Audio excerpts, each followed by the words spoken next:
Ese wari ubizi neza ko abakuru b'ibihugu bagera kuri 80% by'abayobozi dufite bose, ubwo ndavuga abaperezida, wari ubizi neza urukundo bakunda football ku rwego rwo hejuru cyane, ku buryo mu gihe ushobora kuba wafasha ikipe y'igihugu kuba yagira aho igera, ashobora kuba yaguha wowe icyo wifuza, ushobora kumutegeka ukamubwira ati bwana perezida ngiyewe ndashaka ibi nibi, ndashaka ibi nibi, kubera ko hari icyo wamukoreye wamushimishije, cyane cyane biciye mu mupira w'amaguru. Reka turebe umukino wabaye ku itariki 17 z'ukwezi kwa gatandatu, aho hari mu mwaka wa 2026, yari mu gikombe cy'isi cyari kiri kubera muri Leta Zunze Ubumwe za Amerika, Canada ndetse na Mexico. Igikombe cy'isi gikurikiranwe cyane n'abatari bake cyane hirya no hino ku isi, ariko ikintu kibanze ngira ngo tugarukeho ni ikijyanye na Repubulika Demokarasi ya Kongo. Repubulika Demokarasi ya Kongo hari yashize imyaka isaga 52 itagera mu gikombe cy'isi, ariko ngubu yongeye kuba yagira ayo mahirwe yo kuza kuba yabikora. Ariko reka tubanze dusimbukire mu mwaka wa 1974, aho hariho Mobutu Sese Seko, icyo gihe yari cyitwa Zaire, nibwo baje ko bagira amahirwe yo kwitabira igikombe cy'isi, nubwo batagize amahirwe kuba bakitwara neza cyane. Aha bari bamaze kuba batsinda amakipe mu bikombe bya Afurika, rwose bamaze kuba bayakubita hasi cyane ku rwego rwo hejuru. Baravuga bati noneho tubonye tike itwerekeza mu gikombe cy'isi, bagira amahirwe baza kuba bajyayo. Bajya guhaguruka muri Repubulika Demokarasi ya Kongo, bahawe ibikenerwa byose, ndetse bya bindi rwose navuga ko ari iby'umurengera, kuko aba bakinnyi bari bagiye kwitabira igikombe cy'isi bahawe zahabu, bahabwa imodoka, bahabwa ibintu bigiye bitandukanye, bahabwa amazu, bahabwa amafamu, bahabwa ibintu ubona ko ari by'agaciro cyane kenshi cyane. Ibi rero abakinnyi bahaguruka hano muri Repubulika Demokarasi ya Kongo berekeza mu Budage bw'uburengerazuba mu kujya gukina igikombe cy'isi. Aha ngaha aba bakinnyi nubwo bari bagiye kujya mu gikombe cy'isi kugira ngo bajye guhangana, ariko bari bashyizweho iterabwoba ku rwego rwo hejuru cyane.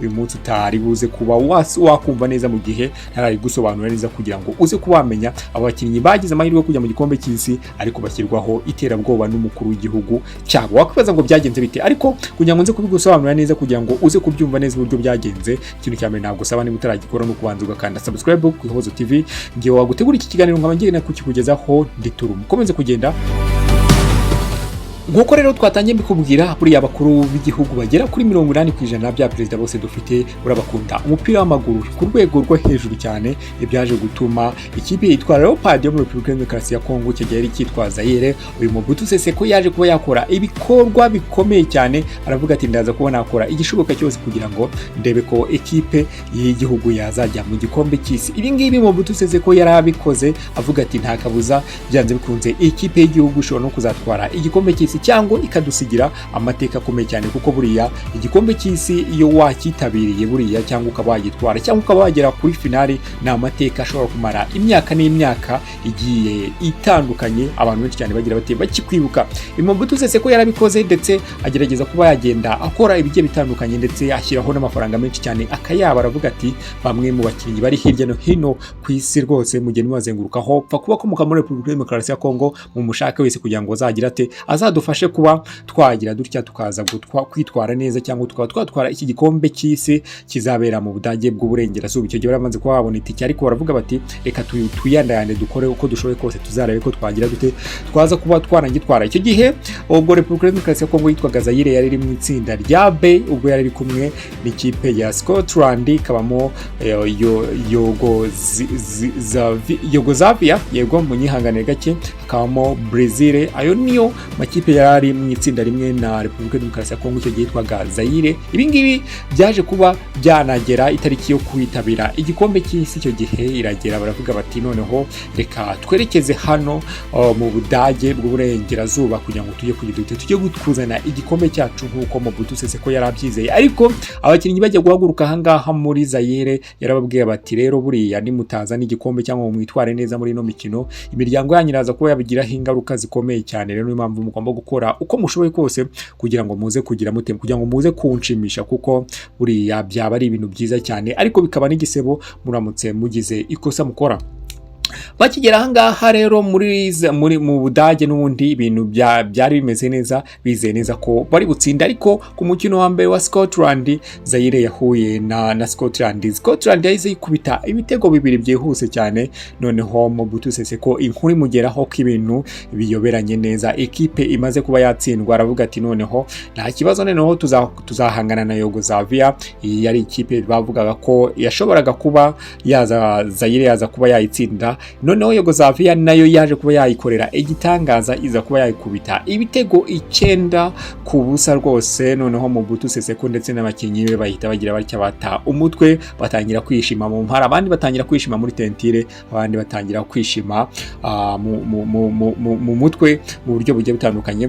Noneho ubu ngubu baravuga bati noneho reka tureko ko Brazil noneho twazagira dutya tukayishakiraho itike iri butume umukino ukomeza. Bageze kuri Brazil nabwo bagira butya ntibarusyaho, Brazil ihita bakubita ibitego 3 ku busa, nabwo baravuga bati nta kabuza. Aha ngaha abakinnyi benshi cyane ku mukino wa kabiri wenda nari nsimutse akantu gake cyane, ku mukino wa kabiri bajya kuwukina aho bari bagiye guhura na Yugoslavia, baje kubagira batya baravuga bati amafaranga Mobutu Sese Seko yaduhaye abayobozi bacu ntabwo bari kugira buruti cyangwa bayatugezeho. Ibintu byaje kuba bitagenda neza cyane, ariko urumva ko hano witwa Pierre Ndaye Mulamba uyu yari rutahizamu watsinze ibitego byinshi cyane muri CHAN yo mu mwaka wa 1974. Hakaba witwa Mwepu Lunga umwugarizi wamenyekanye cyane kubera igikorwa cyabereye mu mukino wa Brazil. Uyu mukinnyi yaje kuba yagira cya rwose Brazil kimara gutereka umupira hasi, umukinnyi yahita agira cya abarawukubise. Abantu benshi cyane batatangira kumwibazaho bati ese ibi ni ibiki koko uyu mukinnyi agize atya gakora. Na n'uyu munsi ibyo bintu byamaze kuba byajya mu mateka, ndetse n'abamwe mu banya Brazil ntabwo bashobora kuba bakibagirwa ibintu.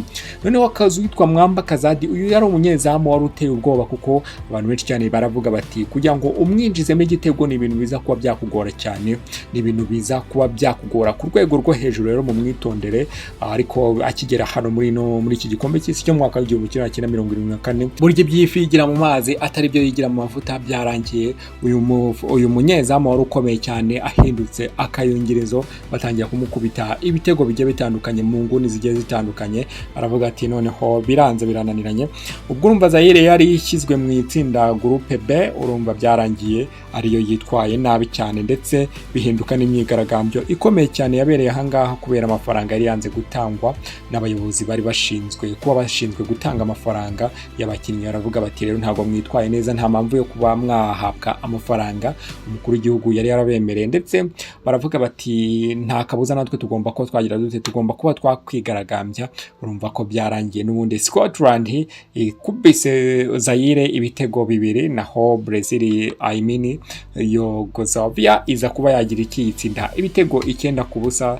Ubwo na Brazil za ikubita 3 bihinduka ibindi bindi. Urumva mu mikino yose yaje kuba yatsindwa ibitego 14 rwose, abari nayo kipe yandika amateka yatsinzwe ibitego byinshi cyane mu mukino, kuko ari umukino yatsinzwemo ibitego 9 cyane nyuma ya Korea ya ruguru.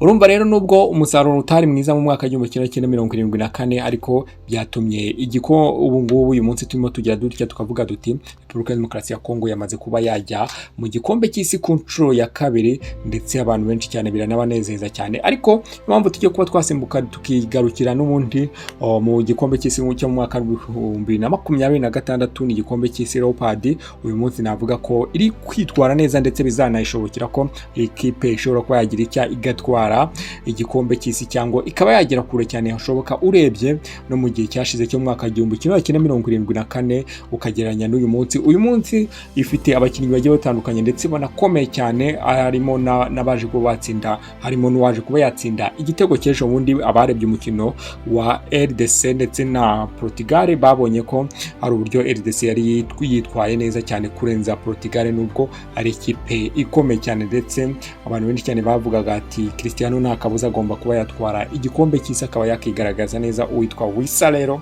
yaje kuba yagira ati ngende rutahizamu umwe rukumbi rwose, umwe barahiye, umwe bagize batya bakavuga bati numwe ku mubumbe, ati reka nze nkwereke ikintu ngiye kuba nakwikora, ahita kubitamo igitego rwose cyiza cyane ku munota 45 bayamaze kubashyiraho uw'inyongera.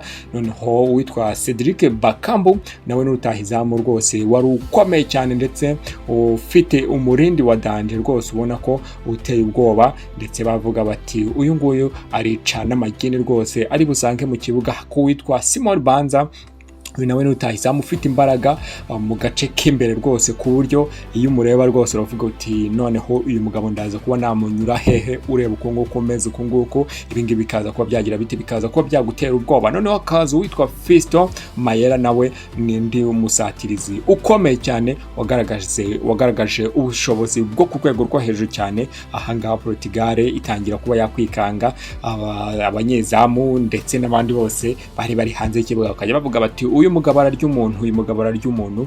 Abantu benshi cyane yari yabakanze. Akazi witwa Mbemba nawe kapiteni wa Leopard, nawe yari akomeye cyane. Abantu benshi cyane baravuga bati uriya kapiteni ko ndeba ashwanyaguza wo muhinguka imbere, biraza kuba byagenda bite. Ibi byatumaga abakinnyi benshi cyane ba RDC bakomeza bari protected, barinze neza ndetse banameze neza, ukabona uburyo bari kwiharira umupira cyane. Akazi witwa Bisaka, uyu ni myugariro uzwi cyane muri Premier League. Uyu nguyu nawe yaricaga abantu, niko bari bavuga bati uyu mukinnyi noneho ko ndeba ari kubaga cyanira. Hakaza witwa Masuku, uyu nawe ni myugariro ukomeye cyane ku ruhande, kuko uyu nawe ni umwe muri ba myugariro rwose bari bateye ubwoba. Buriya abarebye neza cyane ngo baritegerezaga bakareba uburyo abakinnyi ba Portugal bari ufite ubwoba rwose, bavuga bati aba bantu bamwe barakomeye cyane. Buriya RDC nubwo ari ikipe cyangwa Leopard ari ikipe yo muri Afurika, ariko twavuga ko buriya ujya ureba ukavuga uti byanze bikunze niba mfite mukuru wanjye w'umushoferi, nanjye ngomba kuzagira nkashaka perime nanjye nkaba umushoferi. Uyu munsi rero twavuga ko ku mugabane w'i Burayi harimo abakinnyi bakomoka muri Repubulika Demokarasi ya Kongo benshi cyane, abatakomoka bafite inkomoko muri Repubulika Demokarasi ya Kongo. Ibyo byose rero bivuga bati nta kabuza bariya ni bagenzi bacu, nta mpamvu yo kuba twagira dute yo kuba badukanga. Natwe rero natwe turakaze. Ibyo byose bikaba bitiza iyi Repubulika Demokarasi ya Kongo imbaraga zikomeye cyane zo kuba yavuga bati abo banyaburayi ntago bagomba kuba badukanga. Noneho hazaga n'uwitwa Gaël Kakuta, uyu nawe n'umukinnyi wo hagati rwose w'umuhanga uteye ubwoba, ukubita umupira rwose, umupira ugahita ucikamo imyenge. Uyu nawe n'umwe mu bakinnyi bari bakomeye cyane. Hakaza witwa Meshake Elia cyangwa Elija, uyu nawe n'umukinnyi rwose ngo wihuta kurusha isasu rwose, pengiya kiri umupira no kwirukanka agahita aruhukira ku izamu, kandi ndetse agenda cenga ku rwego rwo hejuru cyane. Rero ibingibi navuga ko akenshi cyane Repubulika Demokarasi ya Kongo ifite amahirwe navuga ko ari 55% yo kuzitwara neza cyane muri iki gikombe cy'isi. Turebye ku mibare igiye itandukanye, rero hari imibare myinshi cyane dushobora kuba twareberaho tukavuga tuti noneho iyi Repubulika Demokarasi ya Kongo byanze bikunze hari ikintu nyine kigira gite kigomba kuzayifasha gituma izitwara neza cyane. Ubu rero reka wenda ubu ngubu dusoreze kuri ibi bya Portugal ndetse na RDC. Ni umukino warangiye ari igitego kimwe kuri kimwe, Cristiano asohoka yimyoza imoso. Abantu benshi cyane bagenda baryana inzara, baravuga bati Cristiano koko ibyawe birakurangiranye, ubu ni finali, nta mpamvu yo kongera gutekereza igikombe cy'isi mu gihe utari buze ko wakwitwara neza muri no mikino ikomeye cyane. Ubu rero Repubulika Demokarasi ya Kongo izakurikizaho umukino wa Colombia ndetse mu buryo bukomeye cyane. Luis Diaz rwose ni umukinnyi uzazonga Repubulika Demokarasi ya Kongo niramuka idacunze neza ngo yitware neza, ivuge ati no mukinnyi tugombe tumurebe nkuko barebye kuri CR7 igihangange mu mupira w'amaguru. Baravuga bati uriya muntu mu mucunge rero kugira ngo ataza kuba yaduca muri humya akadukubita ibitego rwose tukajya tugira ngo ntago turi mu kibuga. Ibi rwose twavuga ko ari ibintu byiza cyane ku rwego rwo hejuru.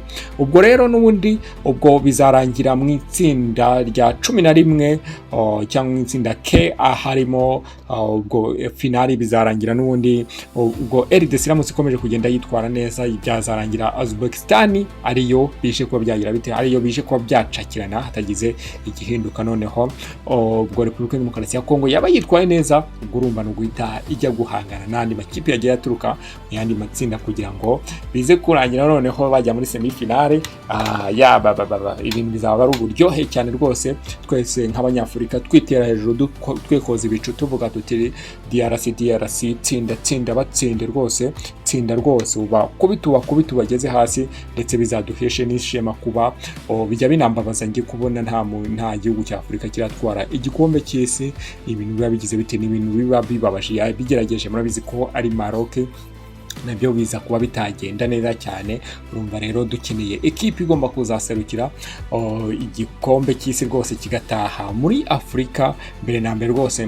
Ntazasaza ntabonye igikombe cy'isi gitashye muri Afurika. Ibyo bintu ntabwo nshaka kuzagira gutya kubibona. Rero Repubulika Demokarasi ya Kongo rero twavuga tuti reka tuyifurize amahirwe n'imigisha, ndetse nabonaga na perezida w'igihugu cya Repubulika Demokarasi ya Kongo yamaze kuba yagera hano, n'ubundi ari umupira ukurikirana neza cyane. Ubona banasoje bahita bajya muri sale rwose kuba bakwiyakira, batanga na speech zigiye zitandukanye. Wabonaga ko ari ibintu byiza cyane, aho wageraga ubonaga mu bihugu bye bitandukanye abakongomani rwose bambaye jezi, abavuga bati igihugu cyacu, bamwe bari kurira baravuga bati nyuma y'imyaka 52 urongeye urabikoze, noneho ukaza kubana kitwara neza cyane. Ni ibintu byiza cyane. Urumva ko bwa mbere hariho kuri Zaire hariho Mobutu Sese Seko, igihugu rwose ranagihindure n'izina, ubwo yitwaga Leopard, ariko n'ubundi hariho igihugu cyitwa Zaire. Ubu ngubu yongere rero kuba yasubiramo ubwo 2026 yitwa Leopard, ariko noneho igizite yitwa RDC cyangwa Repubulika Demokarasi ya Kongo. Yego, ubwo ni Kongo ubu niko nahita mbivuga. Rero nahita nanababwira nti ikintu cya mbere nabashimira nuko tuba twabanye muri iki kiganiro, ndetse mukaba abantu b'ingenzi, mukaba abantu b'imena bagira batya bagakanda subscribe, bikaba ari ibintu byiza cyane. Reka rero mbashimire rero nge bategura ikiganiro nkanakibagezaho, nditura mukomeze kugenda mudushyigikira mukanda subscribe. Murakoze cyane, mugire ibihe byiza.